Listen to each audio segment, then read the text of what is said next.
చిన్ని, కావేరీల విషయంలో బాలరాజు మాట్లాడిన మాటలకు ఒక్కసారిగా కావేరి షాక్ అయిపోతుంది. చిన్ని కోరుకున్న విధంగానే బాలరాజుని కలిసి మాట్లాడడానికని ఒప్పుకుంటుంది కదా కావేరి. కావేరి కోసం చీర సెలెక్ట్ చేసి బాలరాజుకి ఫోన్ చేసి, నాన్న మేము గుడికొస్తున్నామని చెప్పని గుడి దగ్గరకైతే వెళ్తారు తల్లి కూతుర్లు. అక్కడికి వెళ్ళిన తర్వాత కావేరి ఏమో ఇష్టం లేనట్టు ఉంటుంది. ముందు దర్శనం చేసుకొని వచ్చి అప్పుడు మాట్లాడదాంలే అని చెప్పి ముందు దర్శనానికి తీసుకొని వెళ్తుంది. బాలరాజు కావేరిని చూడగానే పాత రోజులు గుర్తొస్తాయి. అంటే వాళ్ళు ప్రేమించుకున్న రోజులనమాట. నేను చేసిన ఒక్క తప్పు వల్ల నా కూతురు జీవితం, నా భార్య జీవితం, నా జీవితం మొత్తం అగమ్య గోచరంగా మారిపోయిందని అయితే అనుకుంటూ బాధపడుతూ ఉంటాడు. ఇక చిన్ని కావేరి చెయ్యి పట్టుకొని బాలరాజు దగ్గరికి తీసుకొని వెళ్ళి, అలాగే బాలరాజు చేతిని కూడా పట్టుకొని తన డ్రీమ్ అనమాట. అమ్మ, నాన్న చేతులని ఇద్దరిని చేతులు పట్టుకొని తన మధ్యలో ఉండి అటువైపు అమ్మ, ఇటువైపు నాన్న ఇద్దరి చేతులు పట్టుకొని నడిచి గుడి దాకా అయితే తీసుకుని వెళ్తుంది.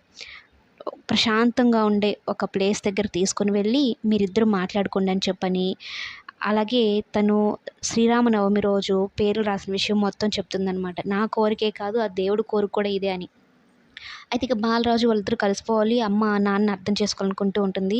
అయితే బాలరాజు సడన్‌గా కావేరి కాళ్ళు పట్టుకొని నన్ను బతిమిలాడుకుంటాడు. నన్ను క్షమించు కావేరి. మన విషయంలో నేను చేసిన తప్పుని క్షమించరా అనేది నా కూతురు నా కళ్ళు తెరిపించింది. ఇక జీవితంలో ఎప్పుడు ఇలాంటి తప్పులు చేయను అని జైత్ అంటూ ఉంటే, నిన్ను ఎప్పటికీ నేనైతే నమ్మను. నా జీవితాన్ని నువ్వు చెప్పుకోలేని విధంగా నాశనం చేసేసావనైతే చెప్తూ బాధపడుతూ ఉంటుంది.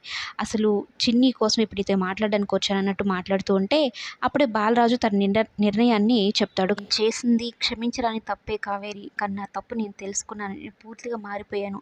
నా బిడ్డతో, నీతో సంతోషంగా ఉండాలని అనుకుంటున్నాను. అందుకని ఇక్కడి నుంచి మనం దూరంగా వెళ్ళిపోదాం. మన ముగ్గురం కలిసుందాము.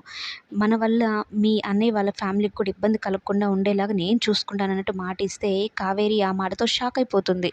కావేరి ఒక్కసారిగా గతాన్ని గుర్తు చేసుకుంటుందనమాట. నన్ను నమ్ము, నాతోటి వచ్చేసేయి అని చెప్పిన బాలరాజు అప్పటి మాటలే ఇప్పుడు మరలా అలాంటి మాటలే మాట్లాడుతుంటే, ఒక్కసారి తన మాట విని వెళ్ళినందుకే నేను మా నాన్నను కోల్పోయాను. ఇప్పుడు మరలా వెళ్తే ఏమవుతుందో ఏమో అని భయంతో కావేరి ఉంటుంది. మరొక వైపు ఇంకొకటి కూడా ఆలోచించాల్సిందే. ఎందుకంటే చిన్ని కోసమైనా సరే, చిన్నికి తండ్రి కావాలి అంటుంది కాబట్టి, చిన్ని కోసమైనా మనసు మార్చుకుంటుందా లేదా అనేది కమింగ్ ఎపిసోడ్స్‌లో చెప్పుకుందాం.